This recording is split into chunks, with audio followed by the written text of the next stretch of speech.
Yeah, we could really have that.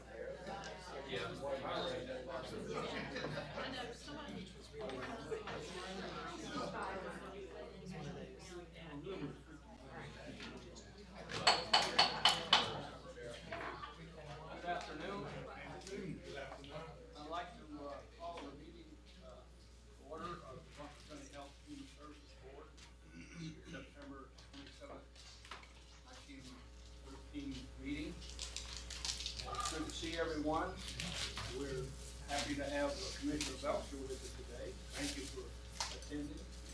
And also, well, this year, it's always good to see Winnie, and we just want to let you know, Winnie, that we have our thoughts are with you. And I want you to know how much this support meant. I really appreciate it. If you just stop stealing cookies. Yeah. Well, you got all of them, I gave them to you. Anyway, Move that thing. we need to look at the agenda. Have any questions? And while you're looking to see if there's any questions, I'd like to remind you, of course, the state government ethics act, it's the duty of every board member to avoid both conflict of interest and appearance of conflict. And I'm sure that if you have that, you will let us know when that time occurs. Any questions about the agenda?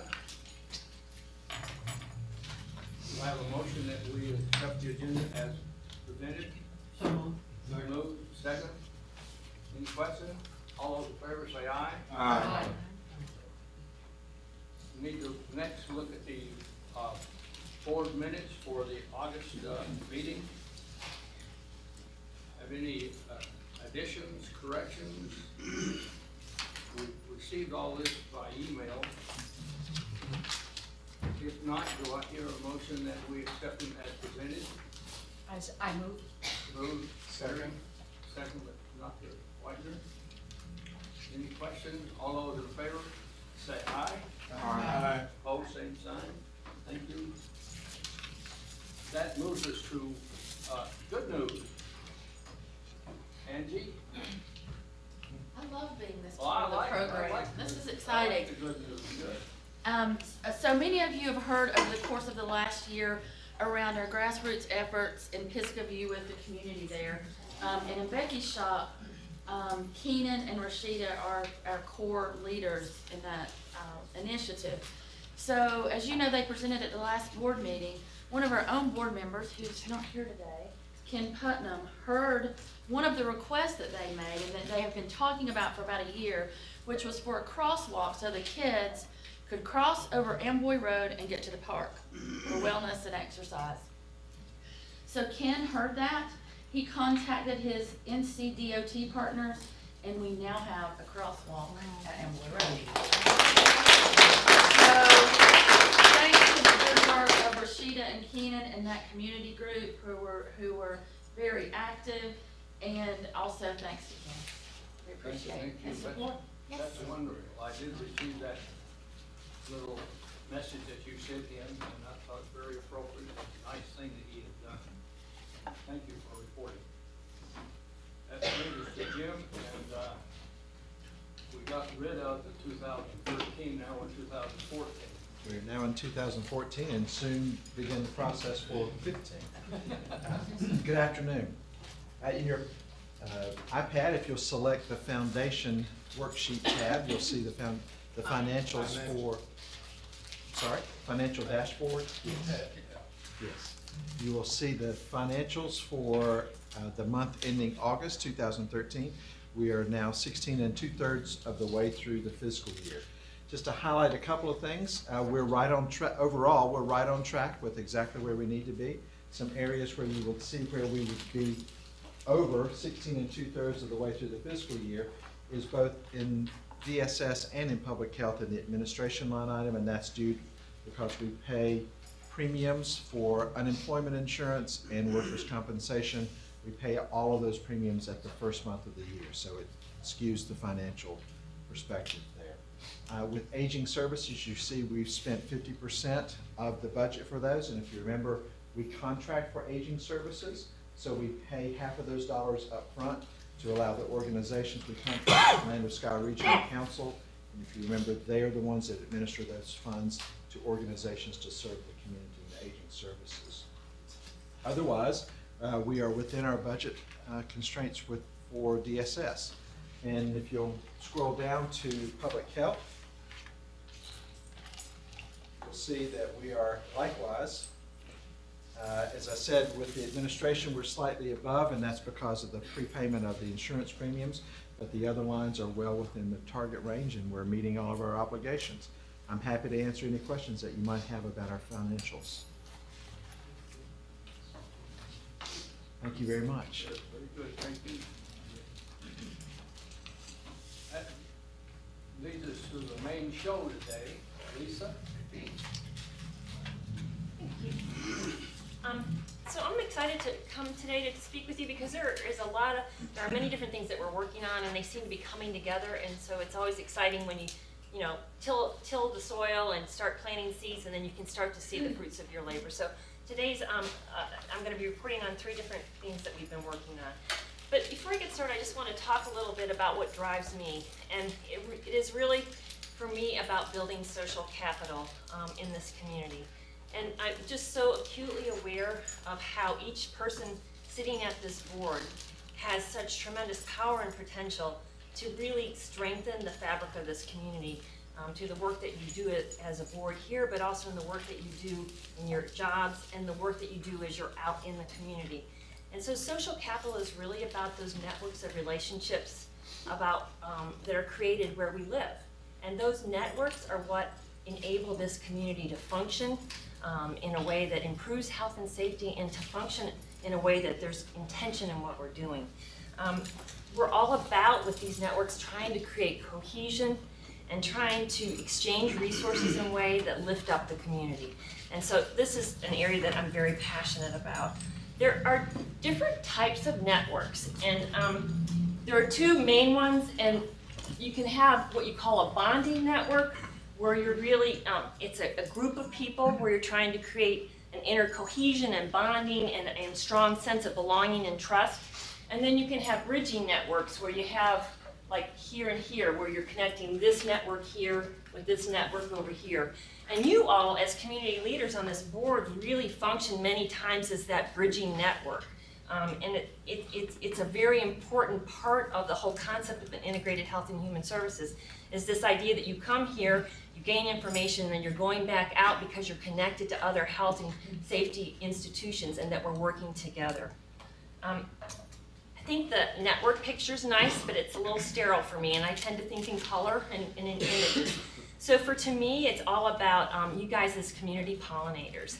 That you guys are the bees that go out and around in this community from different organizations, and you collect that pollen, okay? And hopefully you leave these meetings totally coated in pollen, you know, dusted up, so that when you're going back out and doing your work, that you're carrying that information, and we're looking for those connections. I think the example of Ken Putman is just a great example. Ken came to this meeting, got covered in the pollen of what was needed in PBA, he went out and he created something new. I think the work that Rashida's been and Keenan have been doing in Pisgah View Apartments is another great example of that work that happens of bonding, where you're creating that interior sense of belonging and community, and really trying to lift a community up to those networks that you're creating.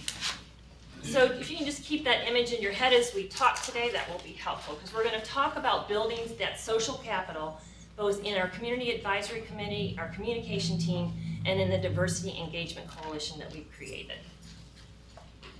So the first thing I want to talk about is the Community Advisory Group. And we have people in the room today who are part of that Community Advisory Group, including Jerry Rice. I'm gonna let you guys introduce yourselves. If you don't mind to stand up real quickly and just introduce who you are and your role on the Community Advisory Board, that would be great. So Jerry, you wanna lead us off?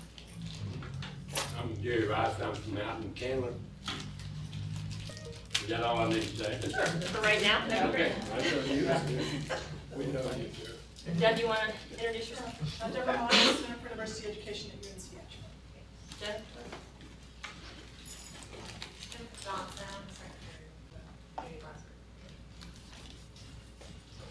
Julie Montaneo with Health and Human Services Support Team. Debbie Mulliner, Medical Director of Health and Human Services. Terry Van Dyne, I'm co-chair.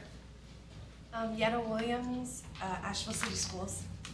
Karen Greer, parent of a consumer. Kathy Avery, the Asheville Buncombe Institute of Parent Achievement. Frank Casablanco, co-chair. John Whitener, optometrist. Rick Ferguson. I was just having the Community Advisory Group. Yeah. Okay, sorry, it's all good. Better too many introductions. I just wanted you to know, we've had a lot of people that wanted to be here today, but the Community Advisory Board is made up of people that work, and oftentimes work more than one job. And so we're fortunate to have at least 3 people here today, but there were many others that wanted to be here that weren't able to be here. So what is the purpose of the Community Advisory Board? On the web, you'll see our goals in and the different objectives that we have, but I wanted to just boil it down for this meeting. We're really about trying to inform the board and influence the board through community input. So we want to have good representation in the community, and we want to have a forum or a space for people to come and then provide information about ways that we can improve health and safety within our community.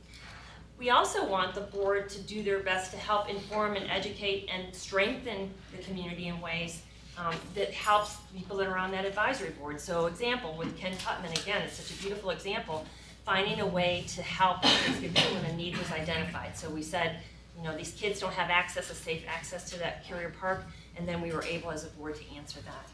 We want to grow leadership capacity in our community, so we're taking regular citizens who live very busy lives trying to manage raising families and juggling jobs, and we're bringing this to this committee, and we're trying to give them skills so that they can then go and be a voice on other boards throughout our community. And we want to build that social capital and confidence in Health and Human Service as a receptive agency, as an agency that is willing to listen and to take that input and do something different.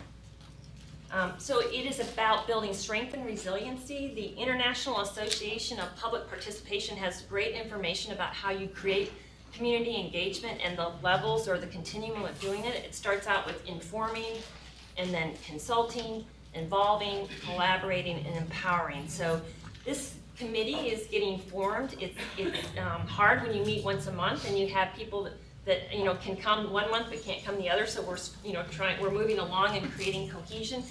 We've been focusing on informing and consulting, but our ultimate goal is to hope to move toward more collaboration and empowering as this group forms and gets solidified.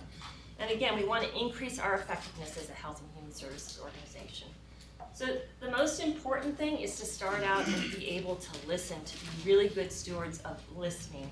And to do that, it's really important to step back and be willing to change your perspective or to hear things that you might not want to hear that makes you feel uncomfortable.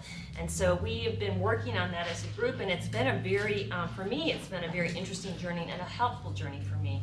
I'm going to talk about that in a minute a little bit more, but Frank has an exercise that he's going to cue up for us. But like he's doing that, I'm going to ask you just to look on your iPads. There's a thing that talks about the 13 essential assumptions for a collaborative culture. And I think this speaks, if you can pull it up, I think it speaks really to the challenges that you have when you bring diverse people together into a room who don't know each other. You know, it's not like they're neighbors. It's not like they've built any kind of relationship outside of this group meeting. And they each have an experience that they're bringing into the meeting. And so we want to create a space where people can value that perspective, and that also that not only do you value that perspective, but the people that are speaking, that they learn how to have the confidence to articulate their own perspective and to own that perspective. So Frank's going to run us through a very quick exercise that's gonna help you kind of see how we all have different perspectives we bring into situations that affect our ability to relate to people. Yes, we're trying to create this group of cohesive and functioning community advisory committee. So good afternoon. Once again, I'm Frank Castablanco, and I am a nurse. So I have taken care of many, many different types of people, and this is an exercise that we have done in a lot of situations in the hospital just to help think a little bit differently. So what I want you to do is I want you to look at these 4 categories, these 4 different types of people. So here you have a pregnant teen smoking. In the back you have a 56-year-old homeless person with raggedy pants, they're kind of dirty. An 18-year-old with white t-shirt, droopy jeans, and a black hoodie. And up here on the right-hand side, you have a same-sex couple holding a baby. Now, I've taken care of all of these people. We have seen all of these people in our community. So the first thing that I want to ask you is I want you to think about who would you feel most comfortable with if you were standing next to them at this stoplight right outside the door, or behind them in a supermarket. Who would you be totally fine with, wouldn't even think twice about it? And you don't have to answer, just think about it for a second. And then the second question of that is reverse it. Who would you feel most uncomfortable with? And then the last part about it is who did you picture? And think about race, think about gender, think about ethnicity. Because all of these things make up who we are. It's part of our culture. It's how we were brought up. We were brought up in many different facets, but we all live here in Asheville. And I think that's one of the important parts about this community advisory committee, which is amazing, which in itself is very powerful. So this exercise is meant to help you just think a little bit, to challenge yourself, to really think about if you do have any biases. If you're comfortable with everybody, that's great. But it's very hard to get to that point. It's something that you have to work on. And there's lots of different ways to work on this. There's lots of different exercises. But beginning to create that awareness helps us to connect more with the people that we want to try to reach out to and provide services to. And that's what we've been trying to do with this community advisory committee, is to bring everybody in and to hear their voices, and more importantly, to hear what needs they have so we can connect better and we can have better outcomes. Any questions? This was 30, 40-minute exercise that we just did in 3 minutes. I'll be happy to stay afterwards and debrief with anybody if anybody has any questions or wants to talk about it more. Thank you. Thank you. Thank you very much.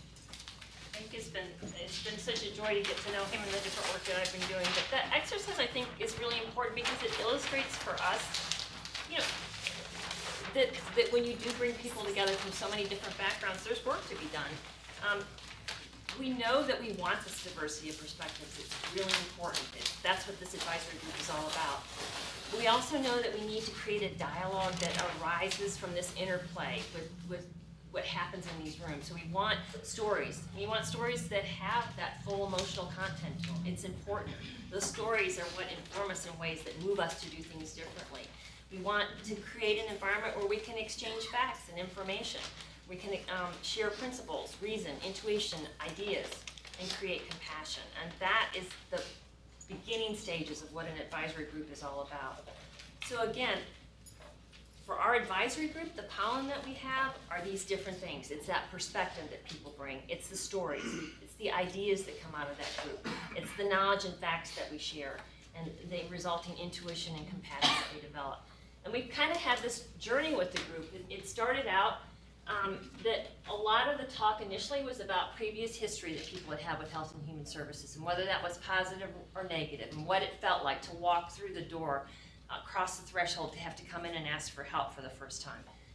We talked about living in poverty and what that's like, and what that's like to do every day, and the stress that happens because of that when you're trying to just constantly move forward, but things are pulling you back.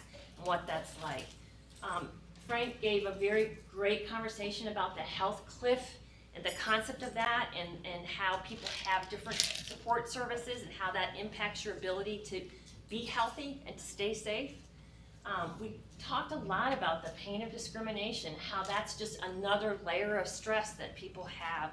And we had somebody speak very poignantly about how every day they have to get up and put their game face on to start the day and say that I'm a person of value and that I matter and I have a place at the table, and I need to go out into the world. And what that's like to do every day when you get up and get dressed is very different than what it is for a white person. We've talked about stress and how it's embedded in our bodies and how it shapes our health, and how it can actually affect the morbidity and mortality that we have. Marion was part of that. Mary's on the committee as well. We didn't get around to introducing Marion Aldridge, and Melissa Baker gave a great presentation about that. So we're informing members of the group too, so that they understand what's impacting their health, and we're educating each other, just as we did with Frank's talk. And then we had them map their individual trajectories of health and safety. You have that as a PDF, and you can just look through it, but we went through kind of a guided, structured self-reflection interview where we asked ourselves, is my health, what are the incidents in my life that have affected my health? What factors, positive and negative, are there? And is my health in general, am I on a positive trajectory or a negative one? We did that for safety as well and well-being. Again, trying to get people to think introspectively about themselves.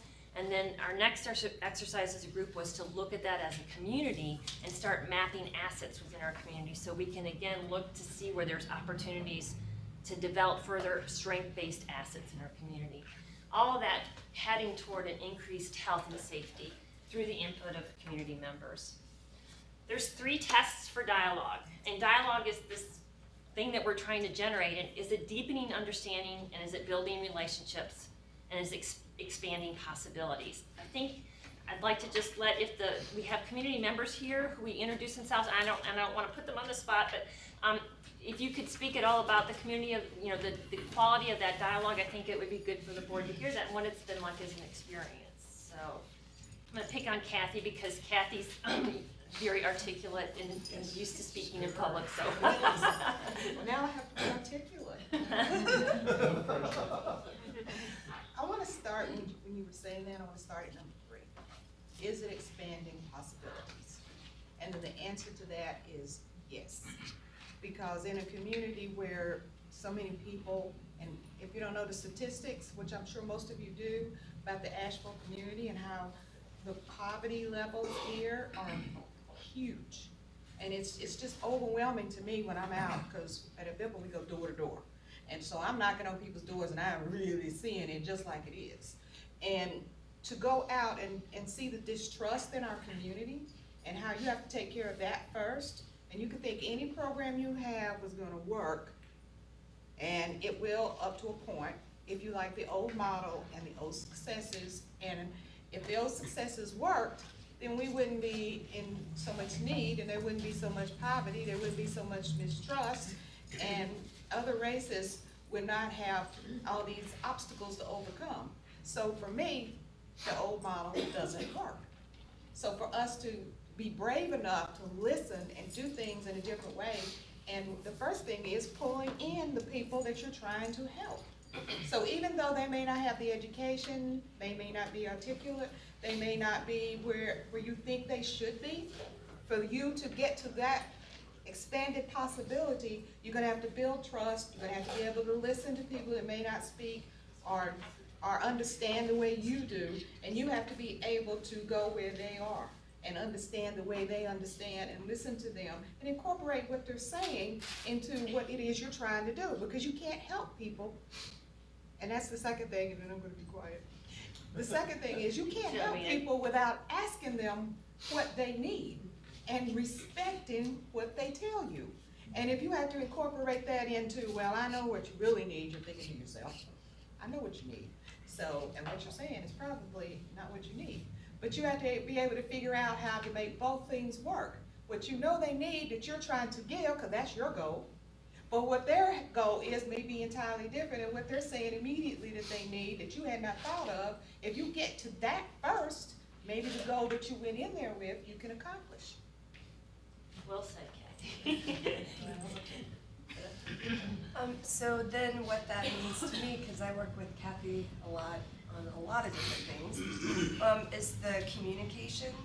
I think, to me, I think when people are talking, to most people, you are listening to a point to them, but you're also processing what they're saying and trying to think of how to respond to that.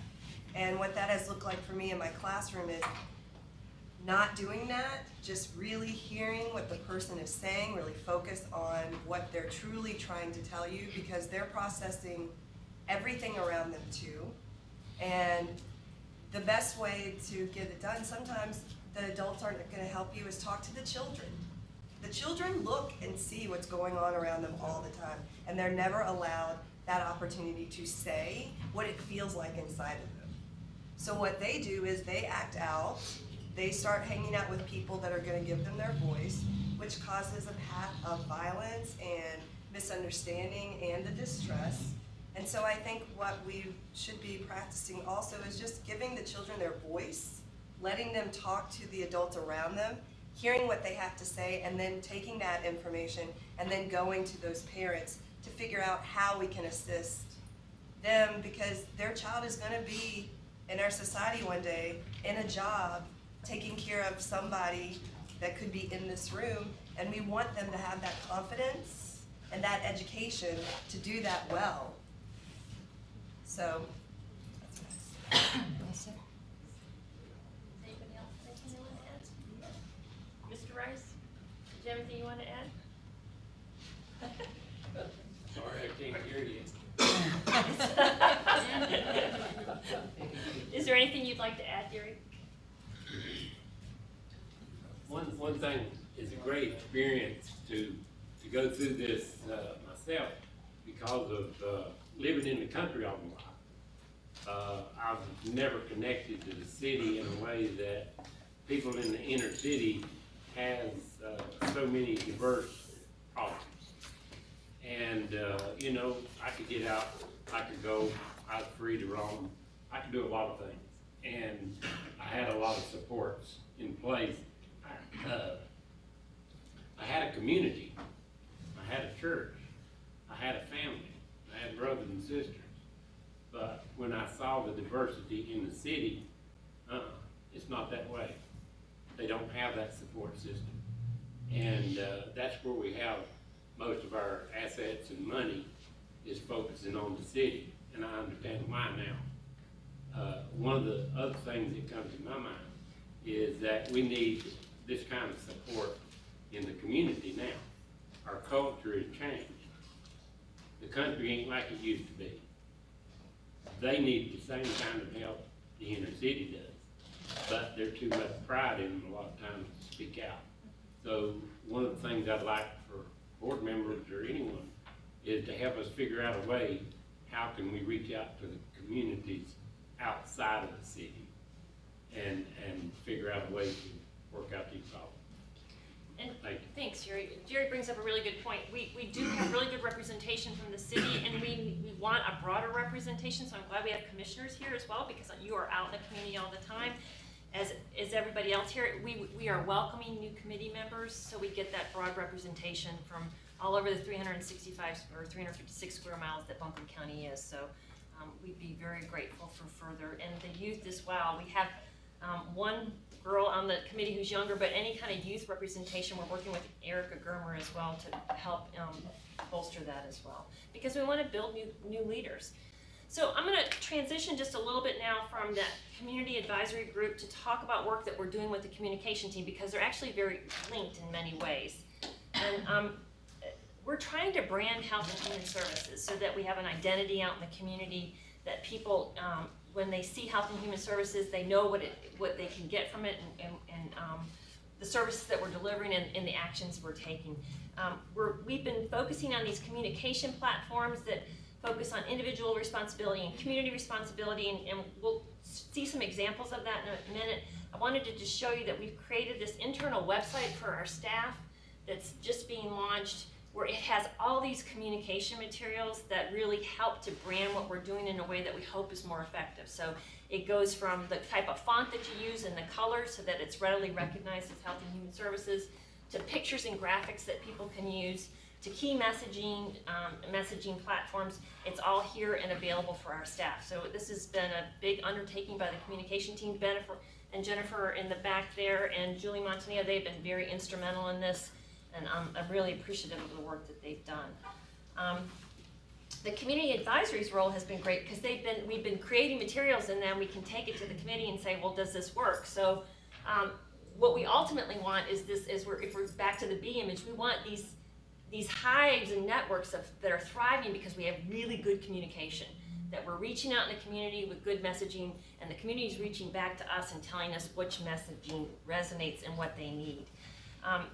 So you have this in your iPad as well, but this is another example of that inform, empower, collaborate that I showed you earlier.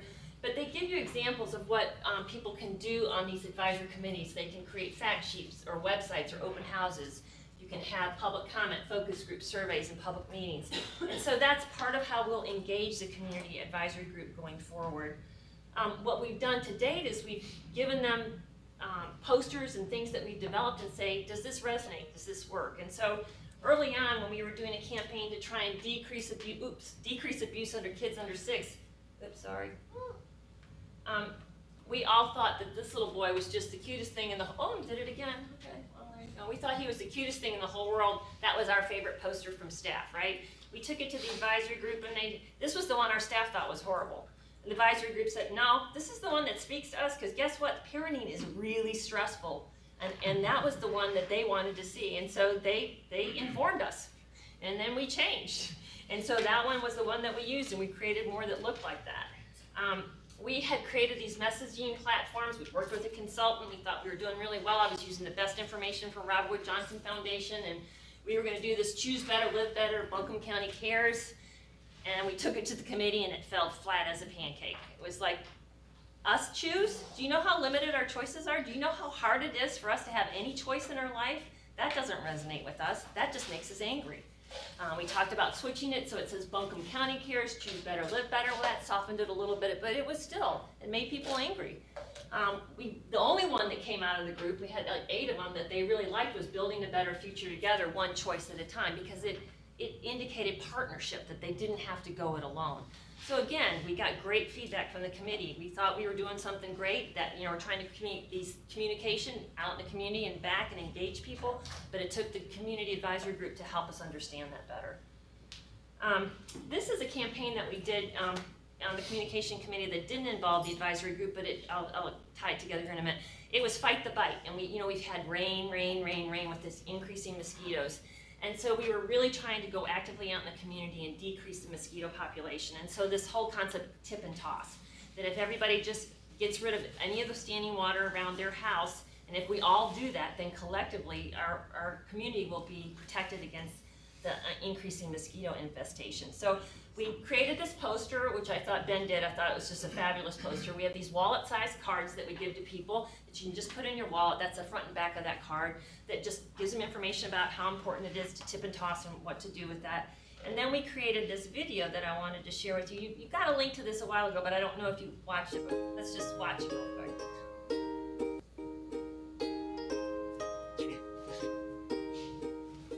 We are the Girl Scouts of 71537. And the Boy Scouts Troop 76. In Buncombe County, North Carolina. And we are here to bring you an important message. Did you know that the more it rains, the more mosquitoes we have? Mosquito bites are itchy. They can also make you sick. Mosquitoes don't travel very far. If they were in your yard, they were probably born there. Mosquitoes can breed in very small amounts of water. Stop you on 2 easy steps. Tip and toss. Tip and toss. Tip and toss. Tip and toss. Standing water every 3 or 4 days, like in bird bath. Plastic swimming pools. Old tigers. Flower pots. Dog bones. Even bottle caps. So take small steps and expect big things. tip and toss to keep you, your family, and your neighborhood mosquito-free. For more information, visit buncombecounty.org. No bites.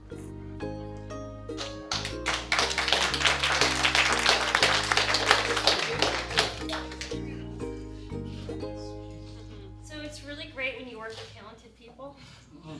But what I love about that video and that campaign is that it's all about social capital. It's about individuals understanding their role and then working as a community together to make sure that you eradicate the mosquitoes in our community. And to me, it's at both of those levels. And I love that video too because it shows kids as effective agents. You know, Yetta, you were talking about kids. Those were kids from Pisgah View, and they were telling the adults what they needed to do, and they saw themselves as actors in their environment, as people that could do things.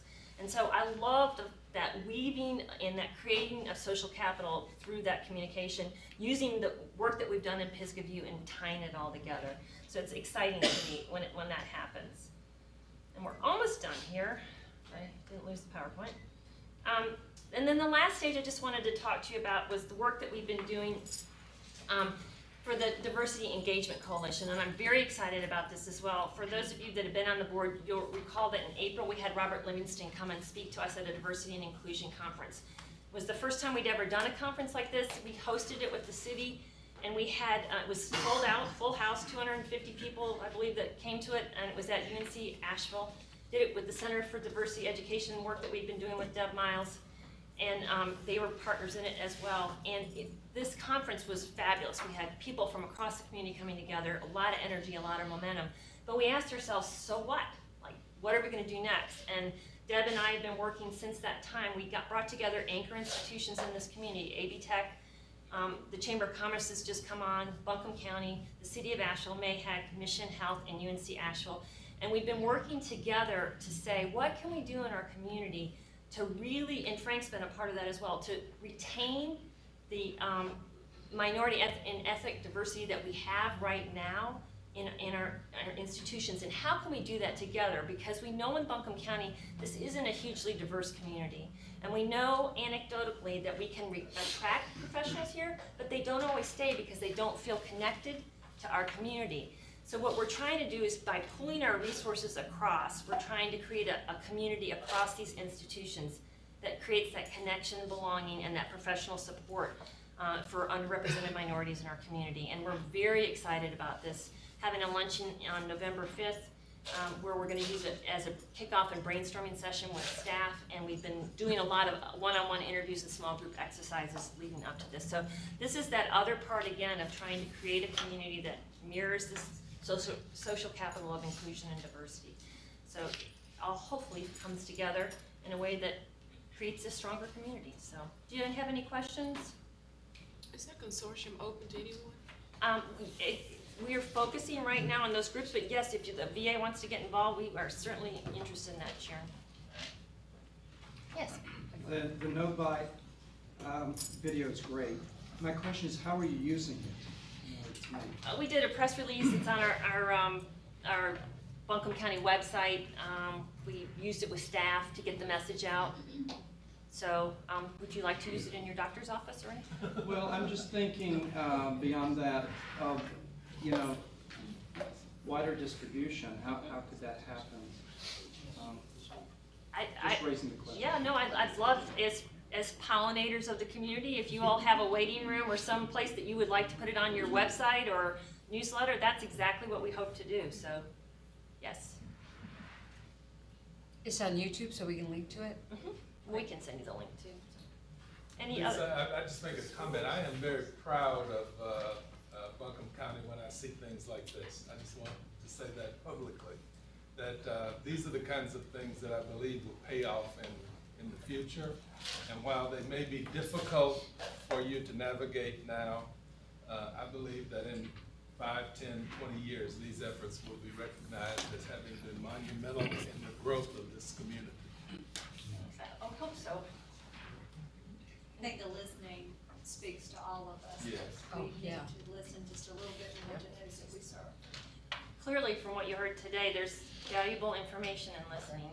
We had a great idea over Why couldn't that little clip be used with the weather report in the morning and night on the local news? I think that would be great. The news actually did pick it up, and they showed parts of that as well. They came out, John Lee did a really good story on it, but to have something like that would be a good idea as well. That's a great idea. It just made me so proud to see those kids. So I'm not sure where I did view it, but I have already seen this. Yeah, that's good. It must have been on, I don't know if it was on Facebook or if it was on buncombecounty.org, and I haven't seen every video, but I remembered this because it was just so adorable, you know, the kids in it, and, you know, simple message delivered well, but out a while. It has. A couple of months, probably. It has. Yeah, and I don't know about you, but like I look on my back porch and I'm like, tip and toss, I'm out there getting rid of the water. I bet Tim Champion and Robin Roberts would. There you go. Any other comments or questions? You did a good job, by the way. Thank you.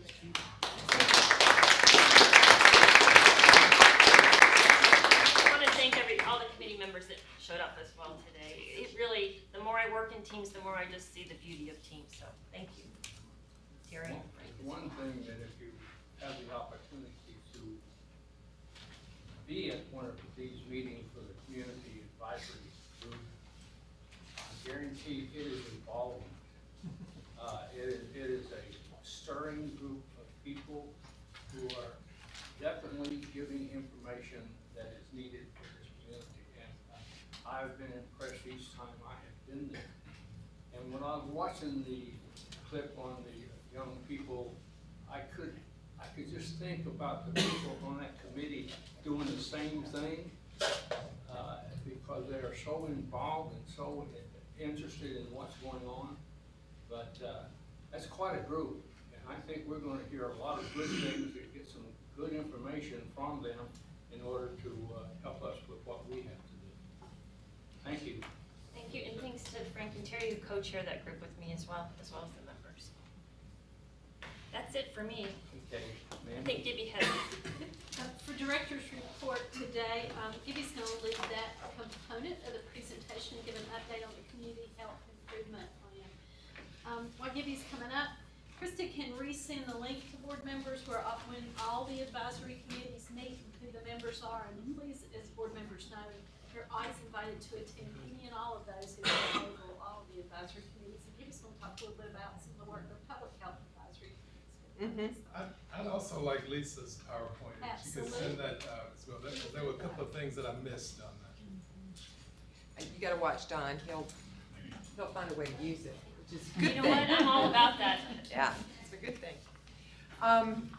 What I'm here to talk to you about today, and I'm not gonna talk, but for just a minute, I'm gonna turn it over to our advisory committee members who are here today, the members who are on this board. We have been working, last year we committed our community health assessment in 2012. Y'all have seen that. And the next step was to create priorities, which we have the 4 priorities, and you've heard those as well. Now we're a little bit further along in what we call the community health improvement process, which includes planning. And we sent you some information about the plan. You've got a document in your packet that gives you the information about what has come together in that plan, about the strategies and the goals that have been identified under those 4 priorities. In addition to that, there's another document at your table today that is sort of you have PARs around other things that we do in the department. This is a sort of a beginning stage of a way for us to update you on outcomes from the work that's coming out of this. This will probably morph a little bit. These are big targets that we have here, and before too much longer we'll have some more intermediate targets so we can give you information more than just once a year. But just wanted you to see that. We have 4 members of this board who are currently serving on the Public Health Advisory. That's Suzanne Swanger, who is one of our co-chairs, as well as Don Locke and Stephanie Kaiser. The other one is Richard Oliver, who is not here today. So I am going to turn it over. Don, I think you're first. No. Or Stephanie's first, I'm sorry. So Stephanie, and then Don, and then Suzanne. So I don't have an adorable video to show.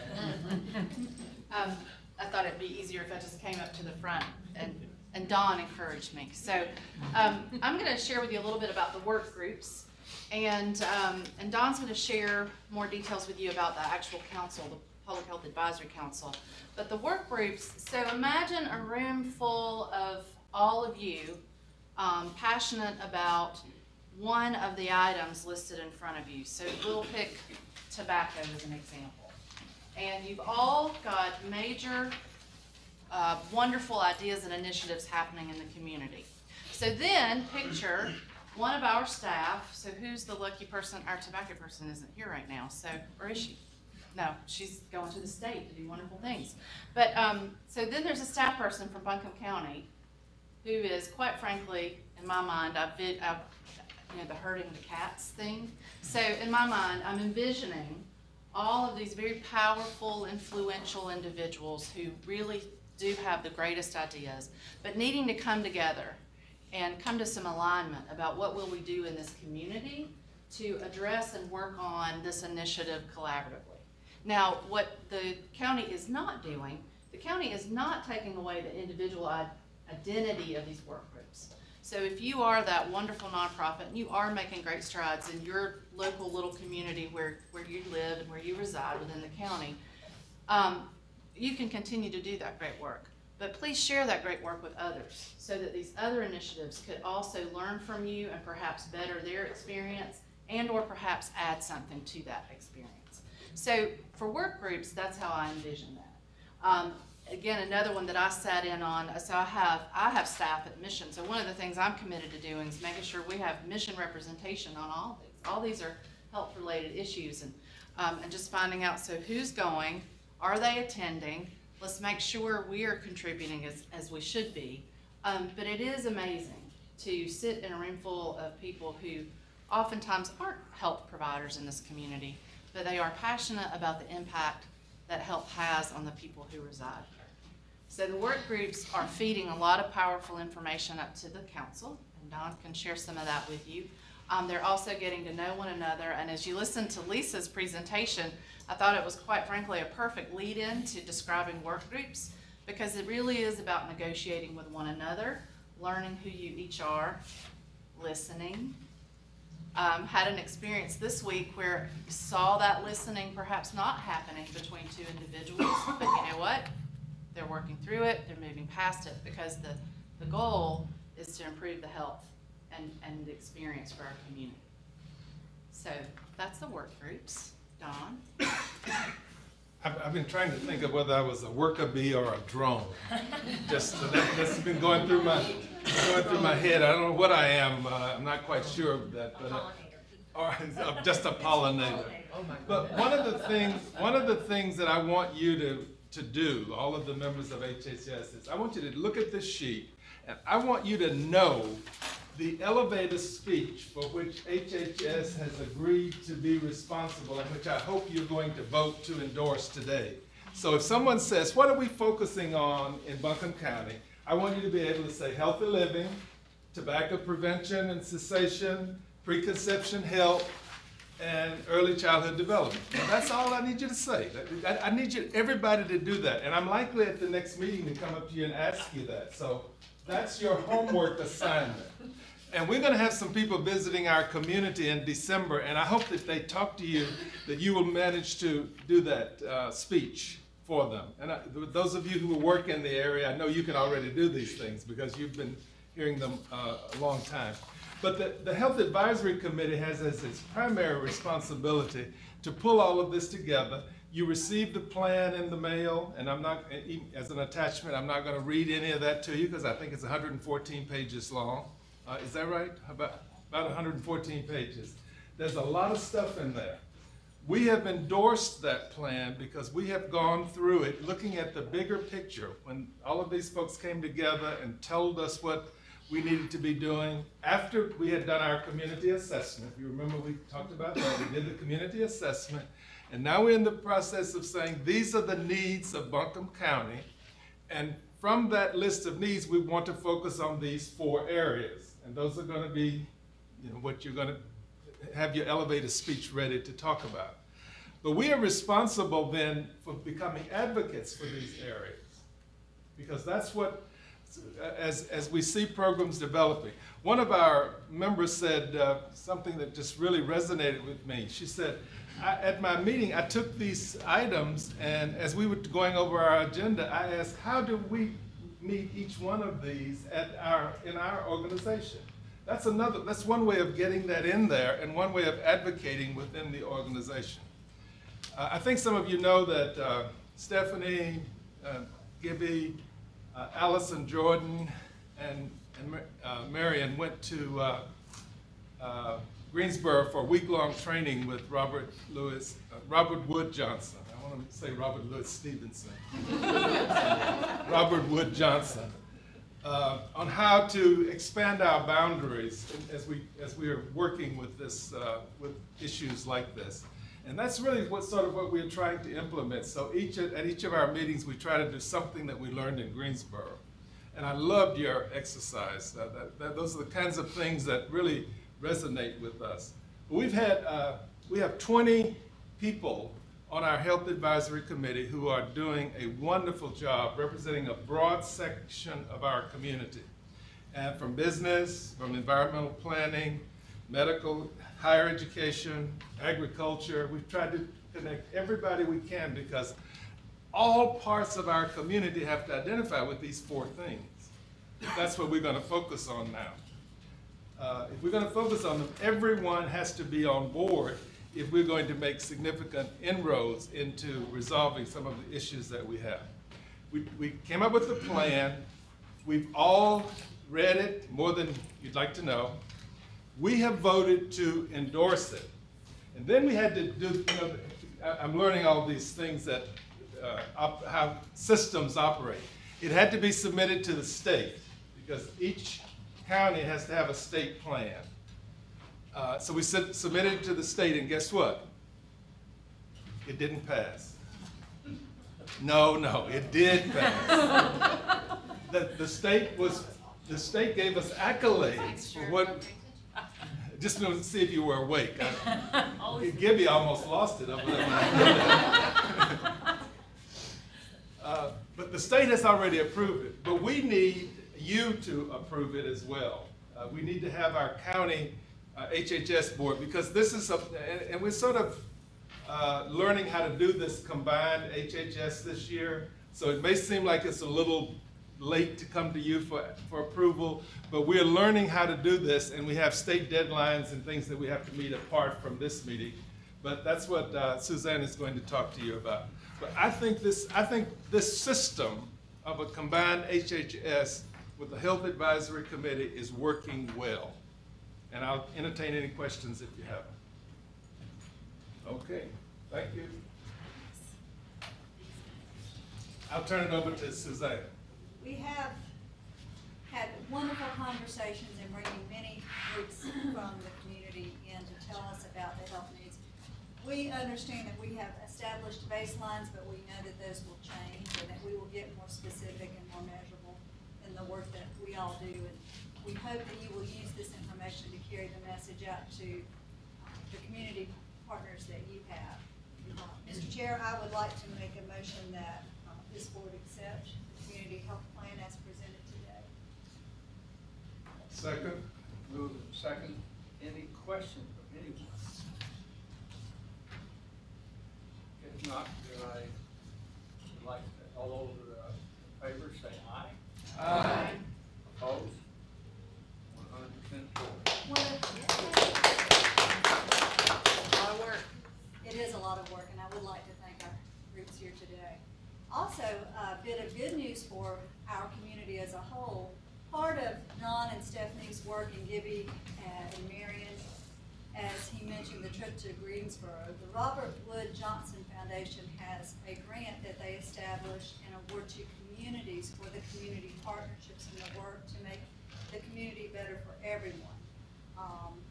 There were 253 communities that applied, and Buncombe County was selected in the second round and now the third round, and there are 12 finalists. And I thought this group would be interested to know that we are one of those 12. And also in North Carolina, Durham County is on the listing. We have systems in Texas, Ohio, Alaska, New Mexico, Maine, and Washington, and Louisiana. So we will be expecting a site visit, and then 5 or 6 communities will be chosen as the recipient of the Roadmap to Health Prize. And it's not a lot of money, but it's good recognition for the work that everyone is doing to make Buncombe County a healthier place for its citizens. So we look forward to sharing good news with you in the future regarding this work. And if you would like to be a part of this, see Gibby and Marion, and I'm sure they'll take any volunteers.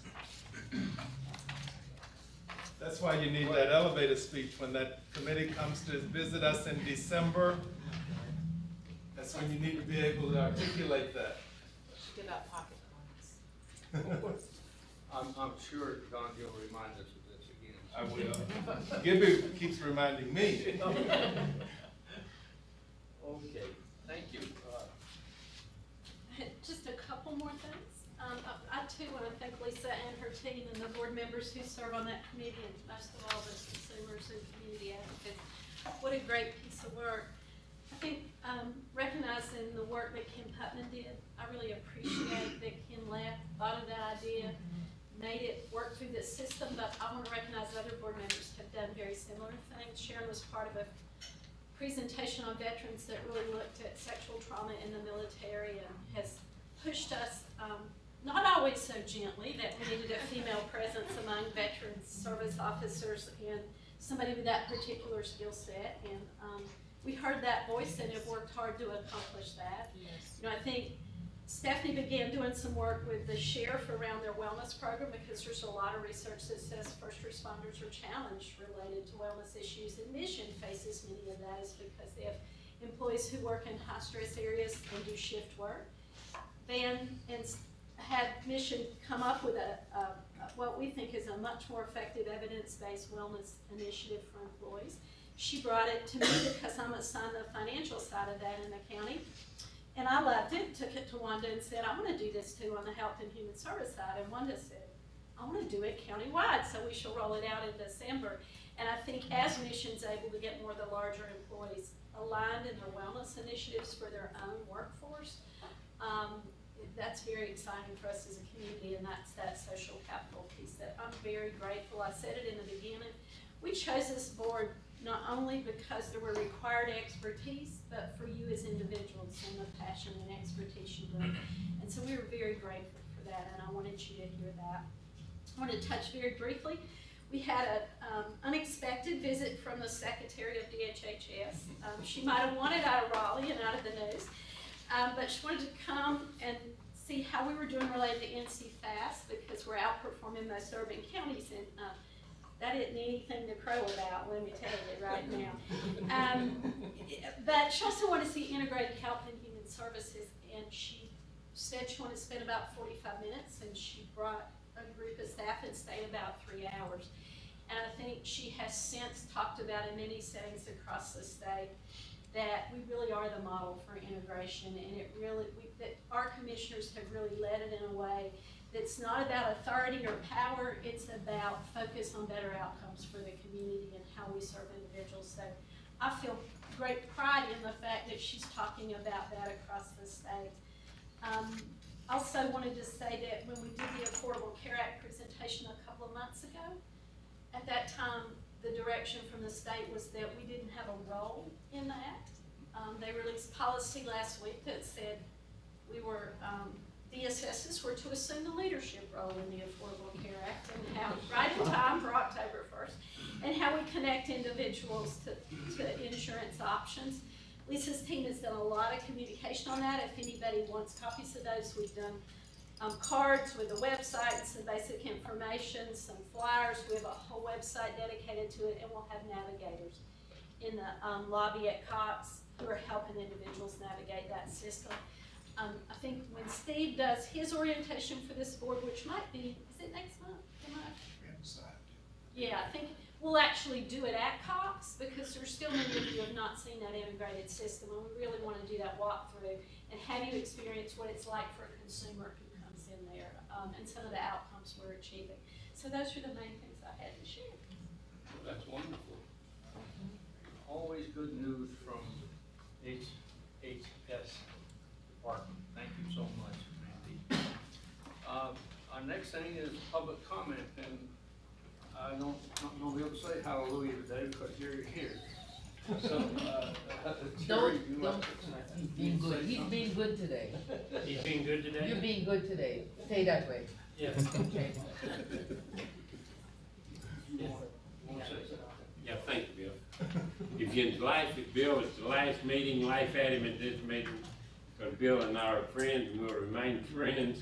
So there's no hard feeling between us when we joke at one another, so.